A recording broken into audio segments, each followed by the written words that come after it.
Summary of the case study: Alan Poe vs. Cleaner Perkins, on the ground of gender discrimination on May 11, 2012. Poe's lawsuit made four claims against Cleaner Perkins. They are discriminated against Poe on the basis of gender by failing to promote her and/or terminating her employment, retaliated by failing to promote her because of conversations she had in late of 2011 and/or the memo from January 4, 2012. They failed to take all reasonable steps to prevent gender discrimination against her, and they retaliated against her by terminating her employment because of conversation she had in late of 2011 and/or the memo from January 4, 2012. Defense case: Poor performance and character, noting that Paul received several negative performance reviews and acted entitled or resentful toward other employees and was not a team player. Evidence included evaluation, self-evaluation, meeting summaries, and messages from personnel and professionals. Cleaner Perkins claimed that Paul was paid more than her male counterparts, including bonuses and training. The firm also argued that Paul's job discrimination was mostly managerial and that limiting her involvement in investing was therefore not a form of discrimination. The verdict was announced on March 27, 2015. This version, Pau made a choice to voice her value when she was discriminated. On January 4, 2012, Pau took this issue a step further and wrote a formal memorandum to several of her superiors and the firm's outside counsel. In the memorandum, she described harassment she had received while at the firm, and she claiming that she had been excluded from meetings by male partners and asserting an absence of training and policies to prevent discriminated at the firm. Paul's memo indicated that she wished to work with the firm on improving conditions for women. So she was fired on October 1, 2012. Four claims had been made by Paul lawsuit against Cleaner Perkins. Firstly, they discriminated against Paul on the basis of gender by failing to promote her and or terminating her employment. Next, they retaliated by failing to promote her because of conversations she had in late 2011 and or the memo from January 4, 2012. Third one is they failed to take all reasonable steps to prevent gender discriminations against her. And lastly, they retaliated against her by terminating her employment because of conversations she had in late 2011 and or the memo from January 4, 2012. Okay, for me, Pau did act on her values effectively because of a few reasons. So firstly, she had this subjective value of ethical concept because she believed that they can be a good business if they chooses to do so. Therefore, she filed a memorandum to solve the issue. But the company did not take any action. She was also discriminated by the male employees because they excluded female employees from joining the meetings. She was also sexually harassed by the male employees. Besides more, she acted on her values effectively because she was fired because of the memorandum, which is something that is not supposed to happen. Okay. As for my reasoning, it would not change on the fact that she lost the lawsuit. This is because it may be the weakness of the judicial system because this is about the legal system. And it's also said in the article that winning in court does not mean it's winning in real life. Also, discrimination and sexual harassment at the workplace is something that needs to be settled between employees and employer. And Pau hereby applied the value-based code of ethics where a business as an entity must follow an entity core value system. So, Pau regarded herself as an entity, so she stands on her value that if the company did something wrong to her, she needs to take action for herself. So, This is also because she was mistreated in many factors. The human resource department also did not take any action about her issue and harassment from the May College. Therefore, losing this case does not define her value whether they are right or wrong. And this kind of matter needs to be acknowledged by all people in any industries.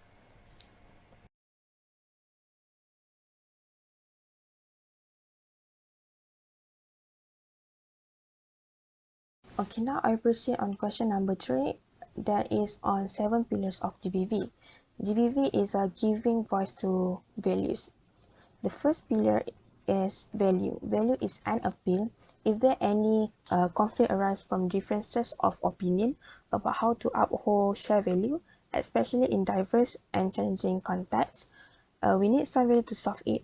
In this case, Paul accused by the company partner, that is Ajit Nazri, in pressuring her into an affair, and Ajit Nazri have revenge on Paul after she ended the relationship. The second one is choice. Choice reflect on the history. We have choice about voicing our value, and it is important to know what happened in the past and can help us to work around with this factor.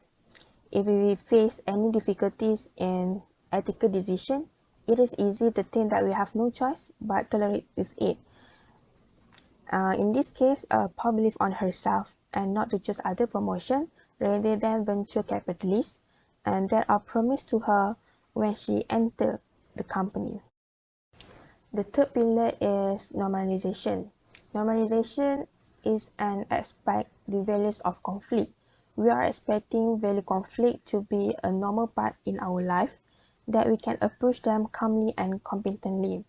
In this case, Paul tried to change the working environment in Cleaner Perkins on the gender discrimination, especially women. She failed to do so because no one is on her side. The fourth one is purpose. It is defining our personal and professional purpose before conflict arises and appealing to this sense of purpose in others. If we know the exact purpose, we can accept values of conflicts more easily as a normal part of our career and everyday living. In this case, Paul arguments is on the women discrimination.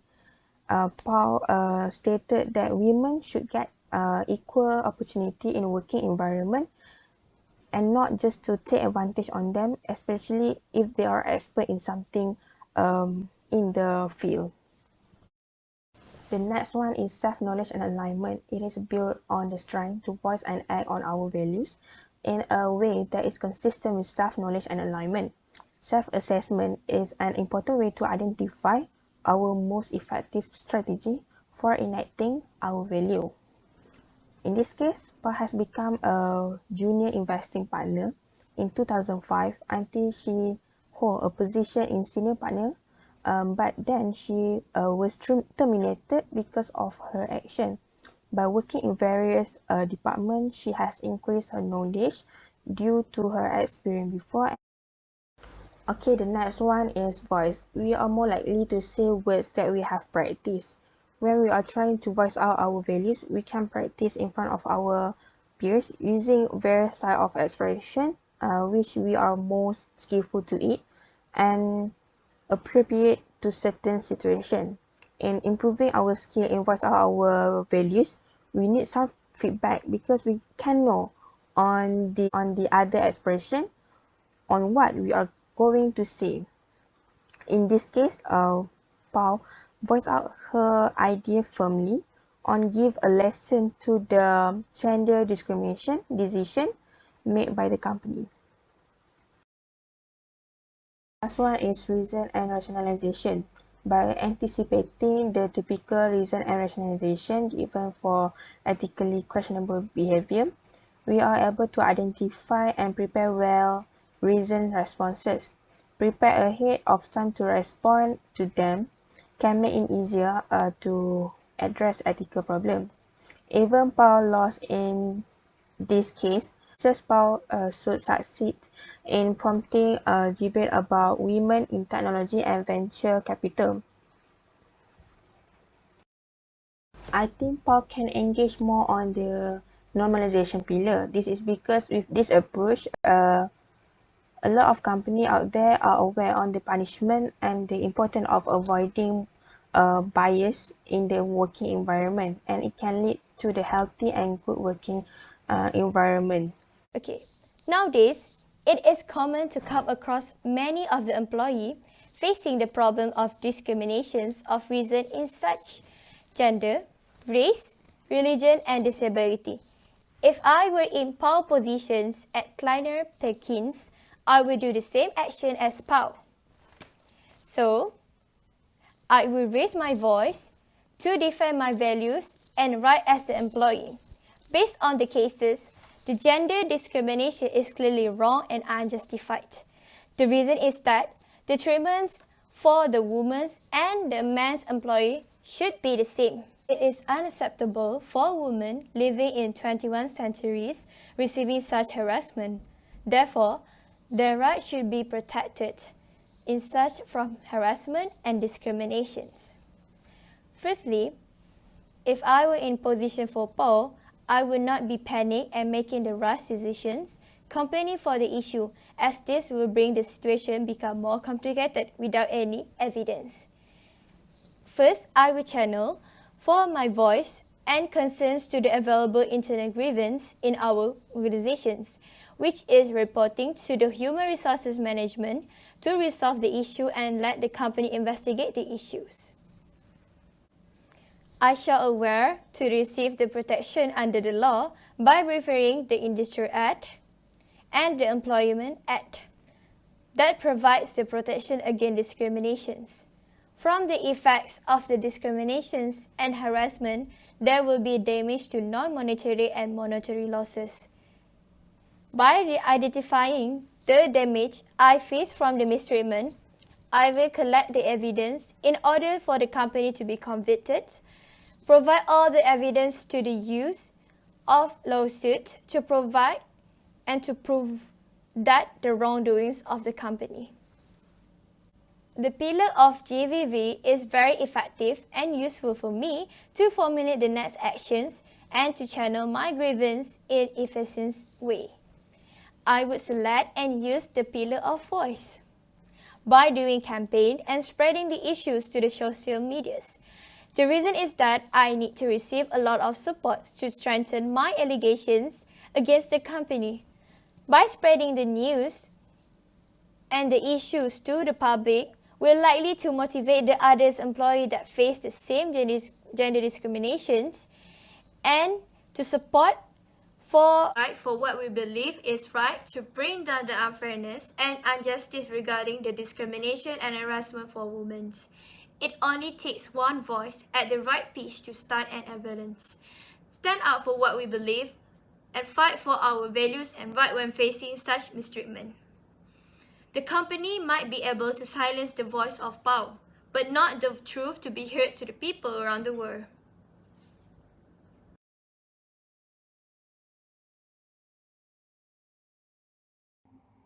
Based on the information in the case study, if I were a juror, I would have ruled in favor of Pao. This is because by looking at the case, it really showed that Pao was discriminated against in terms of gender based on three issues. So these issues consist of how she was failed to be promoted, being a victim of sexual harassment, and also was fired after she filed a sexual discrimination complaint. So as we can see in the case study, Pao's employer, which is Kleiner Perkins, fails to promote Pao to the post that was promised, but the male employees, who is Pao's junior, was promoted instead. So the question is, if Pao was not promoted because she received the negative performance review, while the male employees who also had the same character flaws as Pao was promoted. So this is the main evidence to show that Pao was treated differently and less favorably compared to the male employees at the workplace. As an employer, Kleiner Perkins need to ensure that every employee in the company can get the chances to be treated and promoted equally. Thus, it shows that the employer's decision for the promotion is not based on the characteristic and performance review solely, but also in terms of gender as well. Also, as a juror, I will act naturally and will not let my gender to influence my decision, since it will lead to the biases of the final decision. Therefore, juror, they should put themselves like how a reasonable person would make a decision without any internal or external influences. For the question number 6, I never worked at a job where I faced ethically questionable behavior. But there is a situation where when I was working at the company, one of my co-workers unintentionally dropped her money at her place during lunch hour, and I was not going out yet at that time. While I could have skipped it and pocketed the money that day, I chose to keep it until lunch hour was over. Then return it to her after she returned from lunch. She thanked me for returning her money. So my good ethics proved that my values align with those of the company and aided in my progressions over the course of my employment. In retrospect, do you wish you had done anything differently? So I will say that yes. First of all, I will try to warn to stop his inappropriate or disgusting action. But if the man is still stubborn, I will complain to the Human Resources Department to take an action against him. But then, if there is no process, I will report directly against higher ups authorities. So next, how would you prepare for a similar situation today? We can do by review company anti-discrimination and bias policies. Next, we can do by implement regular gender bias training. So yes, I used to witness a discrimination at workplace, which is where I did my internship. So basically, these senior employees were treating the new employees with rough treatment. So as in general, it's normal to see senior employees treating new employees roughly because they have more experience, so it makes them feel more superior towards other people. And the senior employees also got more favored with the employer because they already had a close relationship. And so what I did was that I talked to the seniors, hoping that that bad culture would stop at any rate, so that I won't see that kind of discrimination again. Okay, so I would have done something better to solve this kind of issue. So firstly, I would have suggested for a meeting between the employer and the employee involved in this issue. Secondly, I would have asked some advice and serious involvement from the Human Resource Department. And thirdly, if this issue still does not solve, I will report it to the higher authority so that it will be solved in a peaceful manner. And so the best way to solve this kind of discrimination in the workplace is by the organization to put up their own ethical codes of avoiding discrimination, so that all employees can abide to this kind of codes, and so that they can respect all of the people in the organization without any discrimination. In conclusion, we all agree that Cleaner Perkin was found guilty for his actions toward Pau. It is clearly shown that Cleaner Perkin failed to perform his duty as the employer, providing and ensuring the rights of his employee regardless any genders. Cleaner Perkins also ignored all the discriminations of the employee had faced, which later been explained by Pau experience. Working as an employee under him, Cleaner Perkins as an employer need to protect the well-being of his employees in order to satisfy their needs and to make them feel the sense of belongs in the firms without any bias. The reason is that the employee also have the same right as the human beings and to be treated equally regardless any gender. Therefore, as a full-fledged employer, need to consider the human right of the employee by treating them equally without any bias and prejudice, and not becoming selfish for one needs only.